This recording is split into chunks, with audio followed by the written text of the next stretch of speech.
আসসালামু আলাইকুম। শুরুতে জানিয়ে দেব সংবাদ শিরোনাম। পল্লবীর যুবদল নেতাকে হত্যায় বড় অঙ্কের অর্থ লেনদেন। তত্ত্বাবধায়ক ফেরানোর আপিলের রায় আজ। বিএনপির মনোনয়ন নিয়ে তৃণমূলে দ্বন্দ্ব, স্বতন্ত্র প্রার্থী হতে চায় অনেকেই।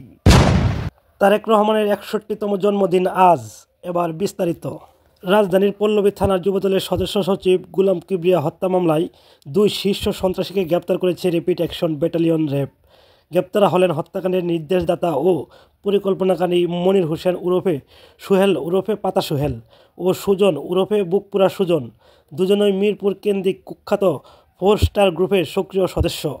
র্যাব জানায়, পল্লবীর রাজনৈতিক কুন্দল ও আধিপত্য বিস্তারকে কেন্দ্র করে এ হত্যাকাণ্ড সংঘটিত হয়। সুপরিকল্পিত হত্যাকাণ্ডের জন্য রয়েছে আর্থিক লেনদেনও।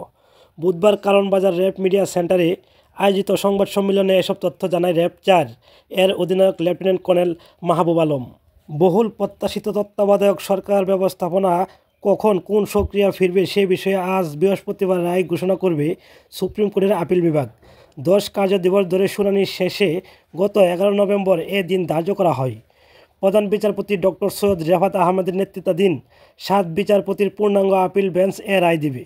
প্রধান বিচারপতির নেতৃত্বাধীন বেঞ্চের জন্য 6 সদস্য হলেন বিচারপতি মোহাম্মদ আশফাকুল ইসলাম, বিচারপতি জুবায়ের রহমান চৌধুরী, বিচারপতি মোহাম্মদ রেজাউল হক, বিচারপতি এম এ ইমদাদুল হক, বিচারপতি এ কে এম আশরাদুজ্জামান ও বিচারপতি ফারাহ মাহবুব। তবে জ্যেষ্ঠ আইনজীবী ও সংবিধান বিশেষজ্ঞরা জানিয়েছেন, আপিল বিভাগের রায়ে তত্ত্বাবধায়ক সরকার ব্যবস্থা পুনর্বহাল হলেও ত্রয়োদশ জাতীয় সংসদ নির্বাচনে এ ব্যবস্থা অনুষ্ঠিত হওয়ার কোনো সুযোগ নেই। তাদের মতে পরবর্তী অর্থাৎ চতুর্দশ জাতীয় নির্বাচনের হতে পারে তত্ত্বাবধায়ক সরকারের অধীনে। ত্রয়োদশ জাতীয় সংসদ নির্বাচন সামনে রেখে বিএনপি যে প্রাথমিক প্রার্থী তালিকা প্রকাশ করেছে তা ঘিরে তৃণমূলে চলছে তীব্র ক্ষোভ ও বিভক্তি। অনেক জায়গায় মনোনয়ন বঞ্চিতদের বিক্ষোভ, সংঘর্ষ ও হতাহতের ঘটনাও ঘটেছে। তালিকা ঘোষণার পর দলের ভেতরে অসন্তোষ এমন পর্যায়ে পৌঁছেছে যে অনেকেই স্বতন্ত্র প্রার্থী হিসাবে নির্বাচনে নামার প্রস্তুতি নিচ্ছেন বলে খবর পাওয়া গেছে। তৃণমূল নেতাদের মতে খুব দ্রুত এসব কুন্দল নিরসন না হলে নির্বাচনের ফলাফলেও প্রভাব পড়তে পারে।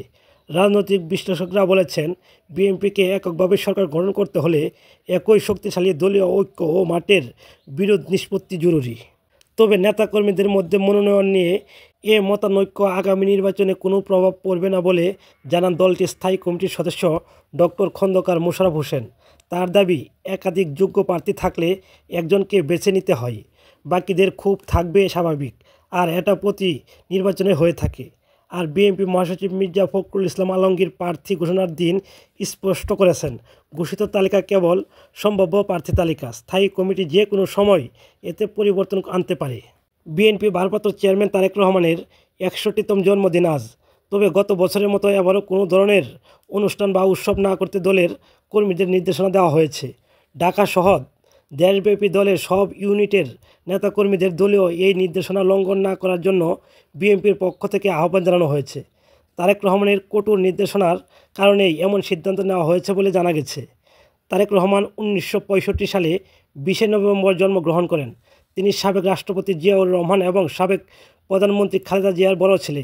সুপ্রিয় দর্শক, নিয়মিত খবর পেতে চ্যানেলটি সাবস্ক্রাইব করে রাখবেন। আসসালামু আলাইকুম।